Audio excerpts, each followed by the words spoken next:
మన బ్రహ్మాండంలో ఎన్నో విశ్వాలు ఉన్నాయి. ప్రతి విశ్వంలోనూ ప్రతిరోజు ఎన్నో నక్షత్రాల వరకు పుడుతున్నాయి. మరియు ఎన్నో నక్షత్రాల వరకు చనిపోతున్నాయి. అయితే మన బ్రహ్మాండం యొక్క రచయిత ఎవరో మీకు తెలుసా? కొంతమంది బ్రహ్మదేవుడు అని చెప్పగా, మరికొన్ని పురాణాల ప్రకారం శ్రీ మహావిష్ణువే ఈ సృష్టికి కారణమని చెప్తుంటారు.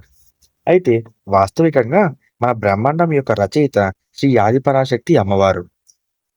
కొన్ని లక్షల కోట్ల సంవత్సరాల క్రితం అమ్మవారు తమ శక్తితో ఈ బ్రహ్మాండానికి ప్రాణం పోసి ఎన్నో విశ్వాల యొక్క సృష్టికి కారణమయ్యారు. ప్రతి విశ్వంలోనూ త్రిమూర్తుల్ని సృష్టించి వాళ్ళ ముగ్గురులో ఒక్కొక్కరికి ఒక్కొక్క బాధ్యతను అప్పగించారు. బ్రహ్మదేవుణ్ణి సృష్టికర్త కింద, శ్రీ మహావిష్ణువుని పరిపాలకుడిగా, పరమశివుణ్ణి విధ్వంసకరుడిగా వాళ్ళకి వాళ్ళ బాధ్యతలను అప్పగించి అమ్మవారు ఈ బ్రహ్మాండాన్ని కంటికి రెప్పలా కాపాడుకుంటూ వస్తున్నారు. ఈ బ్రహ్మాండంలో ఉన్న ప్రతి కణం కణంలో కూడా మరియు ప్రతి జీవరాశిలో కూడా ఆదిపరాశక్తి అమ్మవారే కొలువై ఉన్నారు. మరి దేవతలున్న చోట ఖచ్చితంగా రాక్షసులు కూడా ఉంటారు కదా! మనకి 4 యుగాలున్న విషయం మనందరికీ తెలిసిందే. అయితే ప్రతి యుగంలోనూ ఎంతోమంది రాక్షసులు జన్మించారు. వాళ్ళందరినీ సంహరించి ఈ లోకాన్ని కాపాడడానికి అమ్మవారు ఎన్నో అవతారాలు ఎత్తారు. అయితే అమ్మవారు ఎత్తిన ప్రతి అవతారంలో పరమశివుడు అమ్మవారికి సహాయంగా ఏదో ఒక అవతారం ఎత్తారు. ఈ విధంగా వాళ్ళిద్దరూ కలిసి ఈ సృష్టిని కాపాడుకుంటూ వస్తున్నారు. అమ్మవారు ఎత్తిన అవతారాల్లో మనం ఇప్పుడు కొన్ని తెలుసుకుందాం. అమ్మవారు మహిషాసురుడితో పోరాడి దుర్గాదేవిగా మారిన విషయం మనందరికీ తెలిసిందే. అమ్మవారు 9 రోజులు మహిషాసురుడితో ఎంతో భయంకరమైన యుద్ధం చేస్తారు. ఈ 9 రోజుల్లో ఒక్కో రోజు ఒక్కో అవతారం ఎత్తారని మన పురాణాలు చెప్తుంటాయి. అయితే ఆ అవతారాలు ఏటి? ఆ అవతారాల యొక్క విశిష్ట ఏమిటి? ఆ విషయాలన్నీ మీకు ఈ వీడియోలో స్పష్టంగా చెప్తాను. విషయంలోకి వెళ్ళినట్లయితే నవరాత్రుల్లో మొదటి అవతారం శైలపుత్రీదేవి. అమ్మవారు ముందు జన్మలో సతీదేవి కింద జన్మించారు. సతీదేవి దక్ష ప్రజాపతి యొక్క కూతురు. అయితే దక్ష ప్రజాపతికి పరమశివుడంటే ఇష్టముండదు. కానీ సతీదేవి తండ్రి నిర్ణయానికి ఎదురు వెళ్లి మరీ పరమశివుడిని పెళ్లి చేసుకుంటారు. దక్ష ప్రజాపతి ఒక గొప్ప యజ్ఞాన్ని తలపెడతాడు. ఆ యజ్ఞానికి దేవతలందరినీ పిలుస్తాడు.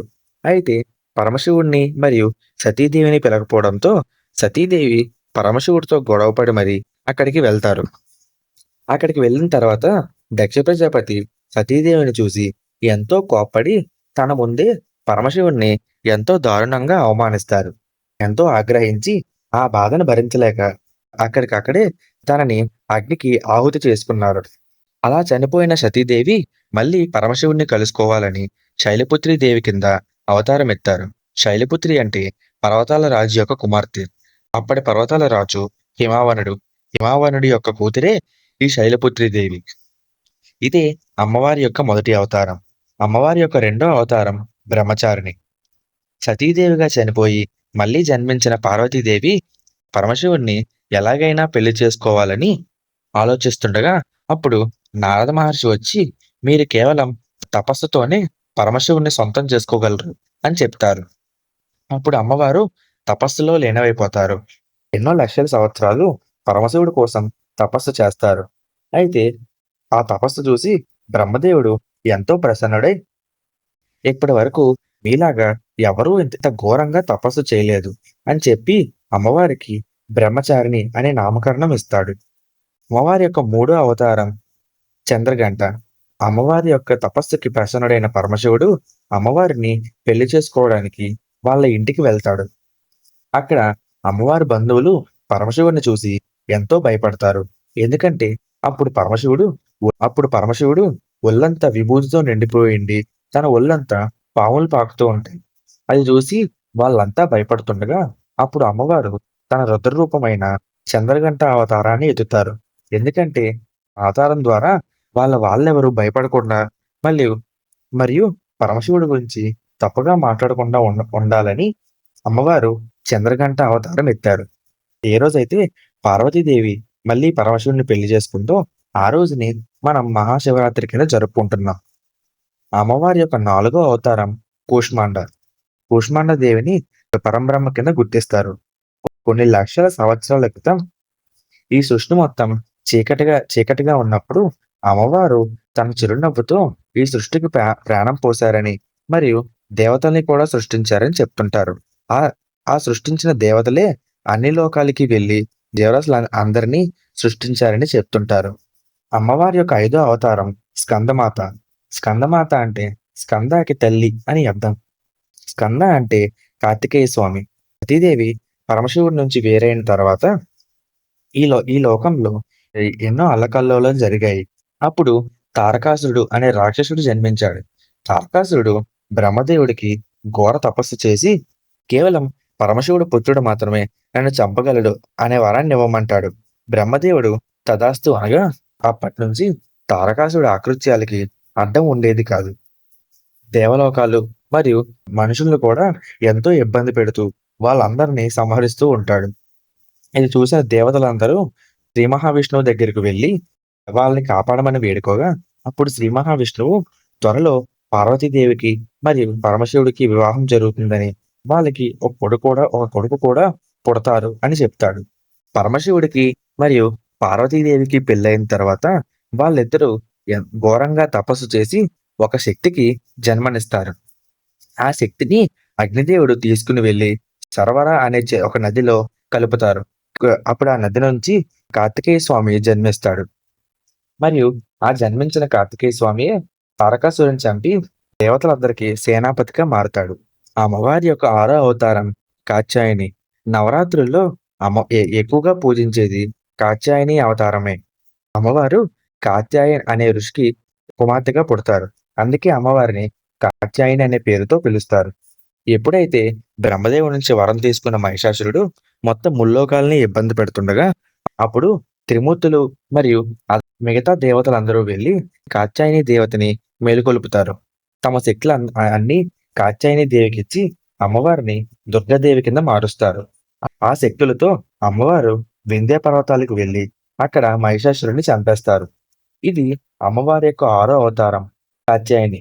ఆ మహిషాసురుడిని చంపిన తర్వాతే అమ్మవారిని మనం మహిషాసుర మర్దిని కింద పూజిస్తూ వస్తున్నాం. అమ్మవారి యొక్క 7వ అవతారం కాలరాత్రి. కాల్ అంటే మృత్యువు, రాత్రి అంటే చీకటి. చీకటికి సంబంధించి అది ఏ దుష్టశక్తి అయినా సరే అమ్మవారు ఆ శక్తిని మొత్తం నాశనం చేస్తారు అని అర్థం. అమ్మవారిని 7వ రోజున కాళీ అవతారం కింద పూజిస్తారు. రక్తబీజుడు అనే అసురుడు బ్రహ్మదేవుడి చేత ఒక వరం పొందుతాడు. ఎవరైతే నా మీద దాడి చేస్తారో నా శరీరం నుంచి పడే ప్రతి రక్తపు చుక్క నుంచి ఒక కొత్త రాక్షసుడు పుట్టుకు రావాలి అనే వరాన్ని పొందుతాడు. దీని ద్వారా రక్తబీజుడు మొత్తం దేవతలందరినీ ఎంతో ఇబ్బంది పెడుతుండగా దేవతలందరూ దుర్గాదేవి దగ్గరికి వెళ్తారు. దుర్గాదేవి తమ సైన్యంతో ఈ రక్తబీజుడి మీదకి దాడికి దిగుతారు. అయితే ఎంత ప్రయత్నించినా సరే రక్తబీజుడి శరీరం నుంచి రక్తం కారుతూ ఇంకా రాక్షసులు పుట్టుకు వస్తున్నారే తప్ప రక్తబీజుడు చావట్లేదు. అప్పుడు అమ్మవారు ఉగ్రరూపమైన కాళీ అవతారంలోకి మారుతారు. రక్తబీజుడి శరీరం నుంచి పడుతున్న రక్తపు చుక్కలన్నింటినీ అమ్మవారు ఒక గిన్నెలో పడుతుంటారు. ఒక గిన్నెలో పట్టిన తర్వాత అమ్మవారు ఆ రక్తాన్ని మొత్తం తాగేస్తారు. ఈ విధంగా అమ్మవారు రక్తబీజుని చంపేసి దేవతలందరినీ కాపాడుతారు. అమ్మవారి యొక్క 8వ అవతారం మహాగౌరి. పార్వతీదేవి కాళికాదేవి అవతారం ఎత్తి రక్తబీజుని చంపేసిన తర్వాత ఎన్నో సంవత్సరాల వరకు పార్వతీదేవి అలాగే ఉండిపోతారు.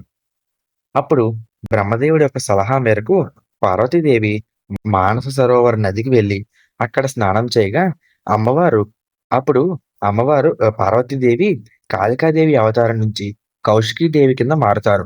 ఆ కౌశికీదేవే శుంభు మరియు నిశుంభు అనే రాక్షసులు చంపడానికి ఎత్తిన అవతారం. ఇది అమ్మవారి యొక్క 8వ అవతారం. అమ్మవారి యొక్క 9వ అవతారం సిద్ధిదాత్రి. ఈ అవతారంలో అమ్మవారికి శరీరం అంటూ ఉండదు. ఈ అవతారంలో అమ్మవారు ఒక మహాశక్తి. అమ్మవారు పరమశివుడితో అర్ధనారీశ్వర అవతారం ఎత్తి ఈ విశ్వాన్ని మొత్తం సృష్టించి ఈ జనులందరినీ కాపాడుతూ వస్తున్నారని ఈ అవతారం యొక్క కథ. ఇది శ్రీ ఆదిపరాశక్తి అమ్మవారి యొక్క నవదుర్గా అవతారాలు. అమ్మవారి యొక్క దశమహావిద్య అవతారాల గురించి మరియు శ్రీ మహావిష్ణువు మరియు పరమశివుడు ఎత్తిన అవతారాల గురించి రాబోయే వీడియోల్లో మీకు అన్ని స్పష్టంగా వివరిస్తాను. ఆ వీడియోలేవి మీరు మిస్ కాకూడదంటే ఇప్పుడే ఈ వీడియోని లైక్ చేసి ఛానెల్‌ని సబ్స్క్రైబ్ చేసుకోండి.